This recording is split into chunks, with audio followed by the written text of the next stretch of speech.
Hi everyone, मैं हूं अभिषेक और आज हम लोग सॉल्व करेंगे क्लास 9 का चैप्टर 4 जिसका नाम है लीनियर इक्वेशन इन टू वेरिएबल। ये जो चैप्टर है, इस चैप्टर की एक्सरसाइज 4.2 को आज कंप्लीट पढ़ेंगे। इसमें 4 क्वेश्चन है, चारों क्वेश्चन को इसी वीडियो में कंप्लीट करेंगे। यहाँ पर जो पहला क्वेश्चन ये कह रहा है विच of the following option is true and why. इनमें से कौन सा ऑप्शन ट्रू है, अगर है तो क्यों है, इसका रीजन भी देना है। देखो यहाँ पर आपको दिख रहा होगा y equals to 3x plus 5 है ना, और कह रहा है क्या ये एक यूनिक सोल्यूशन है, क्या ओनली 2 सोल्यूशन है, इन्फिनाइट मैनी सोल्यूशन है। इनमें से कौन सा है ये बताना है और साथ में रीज़न भी देना है। देखो अच्छा, हमें ये कमेंट करके बताओ कि यूनिक सोल्यूशन होता कब है, ओनली 2 सोल्यूशन कब होता है, इन्फिनाइट मैनी सोल्यूशन कब होता है। अगर आपको पता है तो कमेंट करो, नहीं पता तो वीडियो को देखो पूरा। यहाँ पर ना लिखा है a unique solution. Unique solution तब होता है जब हमारे पास linear equation of one variable होता है। क्या होता है? One variable. अच्छा छोड़ो ये सब, सबसे पहले देखो ये जो हमारे पास एक इक्वेशन है ये कैसी है, ये लीनियर इक्वेशन इन टू वेरिएबल है। 2 वेरिएबल है ना, तो हम लोग बोलेंगे लीनियर इक्वेशन। लीनियर इक्वेशन क्यों? क्योंकि इसकी हाईएस्ट पावर क्या है? 1 है। जिस भी इक्वेशन में हाईएस्ट पावर 1 होती है उसे बोलते हैं लीनियर इक्वेशन, और जिसमें 2 वेरिएबल होते हैं उसे बोल देते हैं 2 वेरिएबल। तो मिला दो लीनियर इक्वेशन इन टू वेरिएबल। ये जो इक्वेशन दिख रही कैसी है? लीनियर इक्वेशन इन टू वेरिएबल वाली।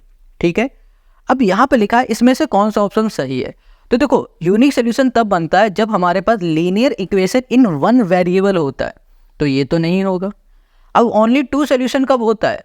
तब होता है जब हमारे पास क्वाड्रेटिक इक्वेशन होती है। यहाँ तो क्वाड्रेटिक इक्वेशन नहीं, अब बचा क्या? Infinite many solution. Infinite many solution तभी होता है जब लीनियर इक्वेशन इन टू वेरिएबल होता है। ठीक है, आंसर हमें मिल गया। अब रीजन देना, तो रीजन दे देते हैं यहाँ पर, because a line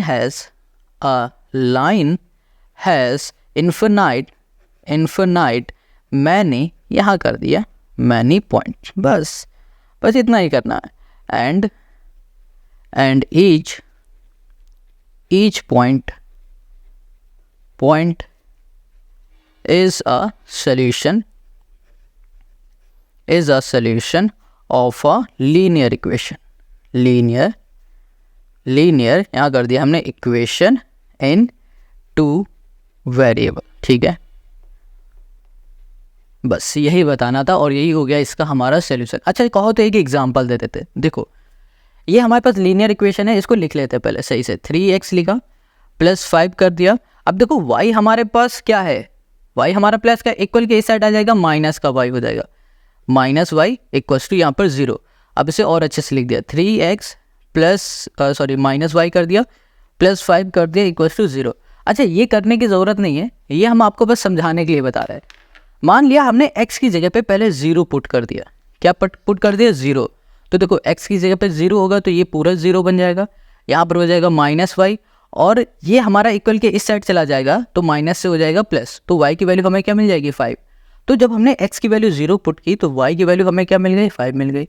अगर आप x की जगह पे 1 पुट कर दोगे, क्या पुट करोगे? 1, तो देखो 3 इंटू 1 क्या हो जाएगा? 3 हो जाएगा, और ये y हमारा माइनस का इक्वल के इस साइड जाएगा तो ये हमारा प्लस का y हो जाएगा, और ये 5 है, यहाँ पर प्लस 5 कर दिया तो 5 3 क्या हो गया? 8 हो गया। तो जब हमने x की जगह पे 1 पुट किया तो हमें y क्या मिल गया?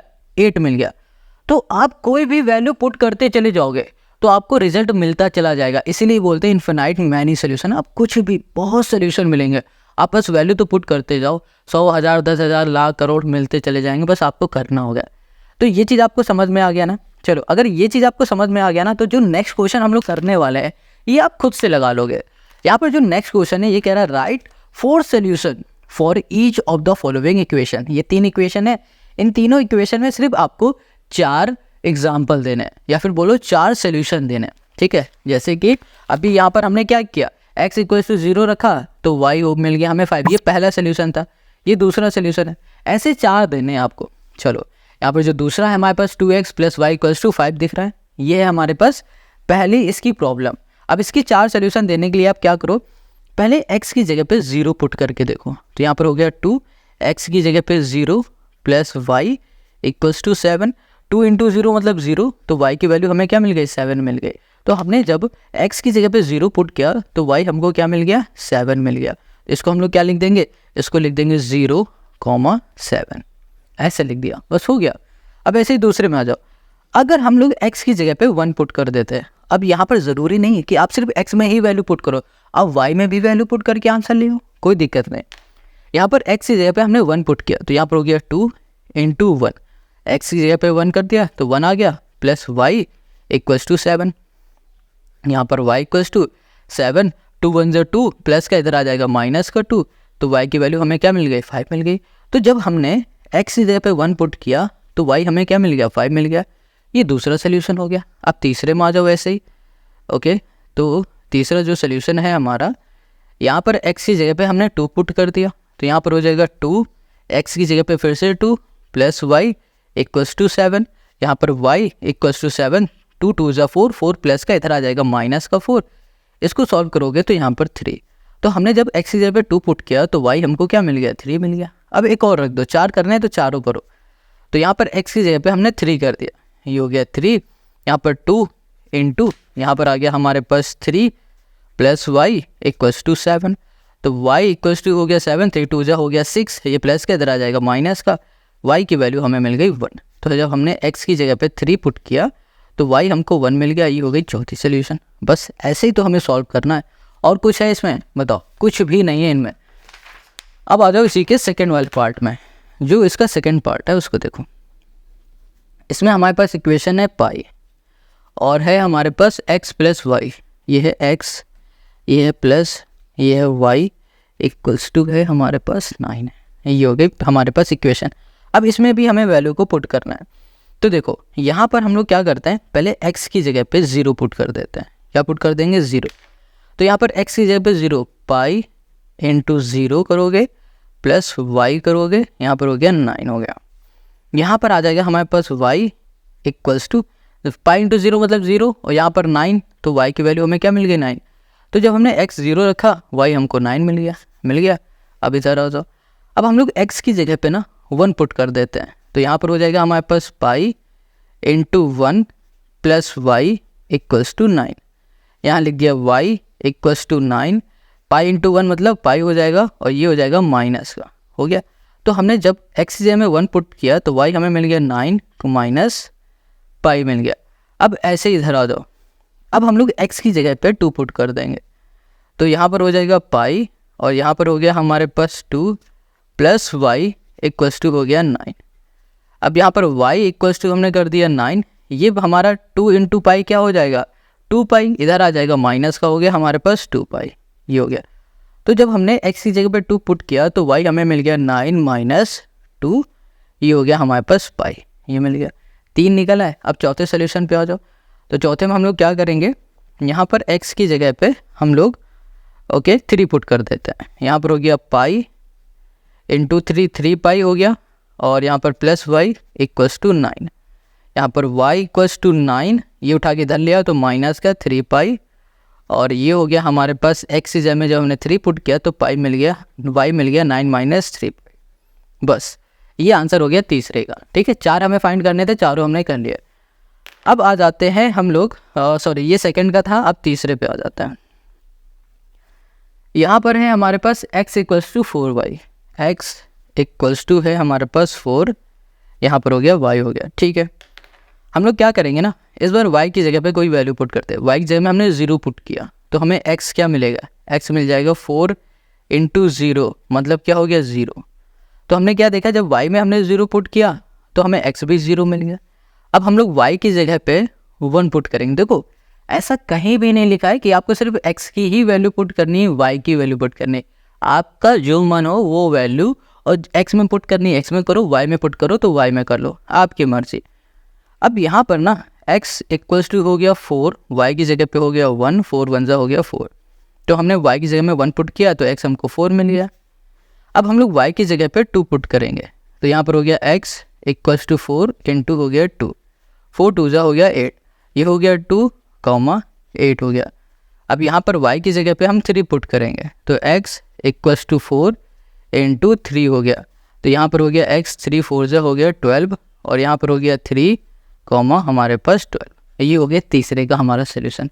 ऐसे ही करना, पहला दूसरा तीसरा चौथा। चारों के हमने ऑप्शन निकाल लिए, 4 ऑप्शन निकाल लिए, हमें 4 ही निकालने थे। अब आते हैं नेक्स्ट क्वेश्चन में, जो कि है क्वेश्चन 3। देखो क्वेश्चन 3 क्या कह रहा है? क्वेश्चन 3 कह रहा है check which of the following are solution of the equation this and which are not. कह रहा है कि ये बताओ कि इसमें से कौन सा भैया इसका सोल्यूशन है, कौन सा नहीं है, ये हमें चेक करके बताना है। बहुत सिंपल है। अब यहाँ पर हमें चेक करना है। अब चेक कैसे करेंगे ना, उसको समझो। देखो यहाँ पे 0,2 है, इसे चेक करो क्या ये इसका सोल्यूशन है। तो आप 0 को बोलो x और 2 को बोलो y, और हमेशा याद रखना जो पहला नंबर होगा वो हमेशा x होगा और पीछे वाला नंबर होगा y। ठीक है, अब इसमें वैल्यू को पुट करो। यहाँ पर x की जगह पे हमने 0 पुट कर दिया और यहाँ कर दिया 2 इंटू हमने कर दिया यहाँ पर 2 इक्वल्स टू है 4। इसको सॉल्व करोगे तो -4 इक्वल्स टू 4। अगर हमारा सोल्यूशन आपस में इक्वल आता है, लेफ्ट हैंड साइड इक्वल है राइट हैंड साइड के, तो हम लोग बोलेंगे हाँ भाई ये इसका सोल्यूशन है। अगर नहीं आ रहा है तो हम लोग बोलेंगे नहीं ये इसका सोल्यूशन नहीं है। तो देखो ये -4 है, ये प्लस का 4 है, ये आपस में इक्वल नहीं है, तो हम लोग बोलेंगे ये इसका सोल्यूशन नहीं है। यहाँ पर लिख देंगे 0,2, ठीक है, is not a solution of the equation. ठीक है, solution of this equation, this यहाँ कर दिया हमने इक्वेशन। बस ऐसे ही करना। अब इसी के सेकंड वाले को देखो, जो सेकंड में है हमारे पास वो क्या है, वो है 2 और 0 है हमारे पास। यहाँ कर दिया 2, 0। जो 2 है उसे क्या बोलोगे, x बोलोगे। आगे हमेशा x रहता है और जो पीछे है वो हमेशा y रहेगा। इसमें वैल्यू को पुट करो, x की जगह पे 2, यहाँ पर y की जगह पे हो गया हमारे पास 0, यहाँ पर क्या आ गया हमारे पास 4 है। देखो 2 इंटू 0 मतलब 0, बचा क्या हमारे पास 2 इक्वल्स टू 4। क्या ये दोनों आपस में इक्वल है? नहीं है। तो हम लोग बोलेंगे भैया जो हमारे पास 2, 0 है is not a solution, not a solution of this equation. बस ऐसे ही लिखना है हमें। अब इसी के तीसरे में आ जाओ। देखो जो तीसरा वाला है इसमें हमारे पास ये क्या है, 4 और 0 है। 4, 0 हमेशा हमारी इक्वेशन यही रहेगी। इसी इक्वेशन में हमें वैल्यू को पुट करके चेक करना है। 4, 0 है तो x हमारा है 4 और y है हमारे पास 0। अब हम लोग क्या करेंगे कि यहाँ पर हो गया x की जगह पे 4 -2, y की जगह पे कर दिया 0 इक्वल्स टू हो गया 4। यहाँ पर आ गया 4, यहाँ पर भी हो गया 4। अब देखो ये दोनों आपस में इक्वल हैं। देखो 2 इंटू 0 मतलब 0, ये 4, ये 4, ये दोनों आपस में इक्वल है। तो हम लोग बोल देंगे जनाब कि ये हमारा सोल्यूशन है। हम लोग बोलेंगे 4, 0 is a solution of this यहाँ कर दिया हमने इक्वेशन। बस यही हमें करना है। ये चीज़ आपको समझ में आ गई ना। अब इसी के फोर्थ में आ जाओ। देखो जो फोर्थ है इसमें क्या गिवन है, इसमें गिवन है हमें √2 और यहाँ लिख दिया √2, 4 √2 ये गिवन है। अब हमारा जो x है वो √2 है, x इक्वल्स टू √2 हो गया, और जो y है वो हो गया हमारे पास 4 √2 हो गया। ये हो गया। हमें क्या करना है, हमें यहाँ पर इसमें वैल्यू को पुट करना है। x की जगह में x, y की जगह में y। x की जगह में हो गया हमारा √2 और माइनस कर दिया 2 इंटू 4, ये हो गया हमारे पास 4 √2 हो गया। ठीक है, इक्वल्स टू हो गया हमारे पास 4। यहाँ पर आ गया हमारे पास √2 और यहाँ पर आ जाएगा हमारे पास 4 2 8 √2 इक्वल्स टू 4। अब इसको सॉल्व करोगे ना कभी भी इक्वल आएगा नहीं, तो हम लोग बोल देंगे कि भैया ये हमारे पास √2, 4 √2 ये हमारा क्या है, सोल्यूशन नहीं है। बस ऐसे ही बोल दो और कुछ नहीं करने की इसमें ज़रूरत है। तो ये क्वेश्चन हमारा 4 भी हो गया इसका। अब इसी का जो 5th है ना, लास्ट वाला, इसको चेक कर लेते हैं। यहाँ पर है 1, यहाँ पर हो गया 1, इसको चेक करो। x हो गया हमारे पास 1, y हो गया हमारे पास 1। इक्वेशन हमारे पास x - 2y इक्वल्स टू 4 है। यहाँ पर 1 - 2 इंटू 1 इक्वल्स टू 4। यहाँ पर हो गया 1, इसको करोगे तो यहाँ पर 2 इक्वल्स टू 4। इसको सॉल्व करोगे तो -1 इक्वल्स टू यहाँ पर हो गया 4। अब ये क्या आपस में इक्वल है? नहीं, ये हमारा इक्वल नहीं। तो हम लोग बोल देंगे 1, 1 is not a solution, not a, यहाँ हमने कर दिया सोल्यूशन। और यही हो गया हमारे पास क्वेश्चन नंबर 4 का हमारा आंसर। यहाँ पर ना एक मिस्टेक ये हो गई कि हमने गलती से यहाँ पर क्वेश्चन 3 को लिख दिया है क्वेश्चन 4। ठीक है, ये है क्वेश्चन हमारा 3। अब ये हमने क्वेश्चन 3 कर लिया है। अब क्वेश्चन नंबर 4 में आ जाओ। देखो क्वेश्चन 4 में क्या कहा जा रहा है, question 4 find the value of k if x equals to this, y equals to this is a solution of the equation this. कह रहा है कि आपको ना यहाँ पर k की वैल्यू फाइंड करनी है। ये हमारे पास एक इक्वेशन दे दी गई है और कहा जा रहा है एक्स की वैल्यू 2 है, वाई की वैल्यू 1 है, तो आप के की वैल्यू फाइंड करके बता दो। बहुत सिंपल है, आपको क्या करना है, एक्स की जगह में एक्स की वैल्यू पुट करनी, वाई की जगह में वाई की वैल्यू पुट करनी, के अपने आप मिल जाएगा। देखो यहाँ पर 2 लिखा है हमने, ठीक है 2 लिखा है, एक्स की जगह पे क्या लिखना है 2, यहाँ पर कर दिया 2, प्लस यहाँ कर दिया 3, वाई की जगह पे हमने कर दिया 1, इक्वल्स टू हमने कर दिया यहाँ पर के, यहाँ पर 2 2 4 प्लस 3 1 3 इक्वल्स टू हो गया हमारे पास के, 4 3 7 इक्वल्स टू हो गया के। हमें के की वैल्यू क्या मिल गई, 7 मिल गई, और यही हो गया क्वेश्चन नंबर 4 का हमारा आंसर। आई होप आपको यहाँ पर क्वेश्चन 4 समझ में आ गया, कुछ करना पड़ा इसमें नहीं है। आज की हमारी जो वीडियो है ये यहीं पर समाप्त हो गई। आई होप आपको यहाँ पर सब कुछ समझ में आ गया। अगर देखो समझ में आ गया तो इस चैनल को ना सब्सक्राइब कर लो, ताकि आपको क्लास 9 या फिर 8 या फिर 10, देखो आपका भाई किसी भी क्लास में हो, दोस्त किसी भी क्लास में हो, छोटी बड़ी क्लास में हो, आप उसको शेयर कर दो, क्योंकि यहाँ पर आपको मिलने वाले एनसीईआरटी और आरएस अग्रवाल के सोल्यूशन, वो भी फ्री ऑफ कॉस्ट। अब नेक्स्ट वीडियो में हम लोग सॉल्व करेंगे नेक्स्ट चैप्टर जो कि है 5, जिसका नाम है इंट्रोडक्शन टू यूक्लिड ज्योमेट्री, ठीक है। और इसकी जो एक्सरसाइज है 5.1, इसको एक ही वीडियो में कंप्लीट कर लेंगे, और इसकी जो लिंक है ना वो आपको डिस्क्रिप्शन में मिलने वाली है। तब तक अपना ध्यान रखना, टाटा बाय बाय।